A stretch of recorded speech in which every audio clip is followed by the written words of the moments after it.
ডারউইনে ঐতিহাসিক জয়ের পর ম্যাকাইয়ে সিরিজ জয়ের স্বপ্ন দেখছিল বাংলাদেশ, কিন্তু মাত্র 2 দিনেই সেই স্বপ্নের নির্মম পতন। অস্ট্রেলিয়ার কাছে ইনিংস ও 51 রানে হেরে 2 ম্যাচের সিরিজ 1-1 সমতায় শেষ করল নাজমুল হোসেন শান্তর দল। সবচেয়ে বড় ব্যর্থতা, টেস্টের 2 ইনিংসেই 100-র নিচে অল আউট বাংলাদেশ। দ্বিতীয় দিনে 95 রানে অল আউট বাংলাদেশ। শরীফুলের ইতিহাস, মুশফিকের লড়াই আর স্টার্কের আগুন সব মিলিয়ে ম্যাকাই টেস্ট হয়ে থাকলো বাংলাদেশের ব্যাটিং বাস্তবতার নির্মম আয়না।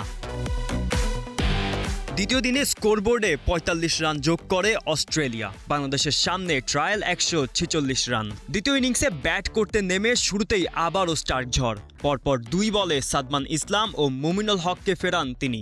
তানজিদ তামিম 9, লিটন দাস 0 এবং শান্ত 31 রানে ফিরলে বাংলাদেশের প্রতিরোধ আরও ভেঙে পড়ে, যার ফলে অস্ট্রেলিয়ার পেসারদের লেন্থ ও বাড়তি বাউন্স সামলাতে গিয়ে বাংলাদেশের ব্যাটারদের টেকনিক্যাল দুর্বলতা স্পষ্ট হয়েছে।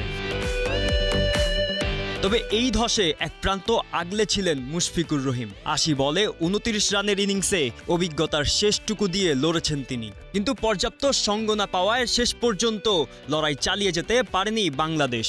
স্টার্ক দ্বিতীয় ইনিংসেও 5 উইকেট নিয়ে ম্যাচের নিয়ন্ত্রণ পুরোপুরি অস্ট্রেলিয়ার হাতে রাখেন। তবে 23 বছর পর অস্ট্রেলিয়ার মাটিতে পাওয়া ডারউইনের জয়ই সিরিজের সবচেয়ে বড় প্রাপ্তি হয়ে থাকবে।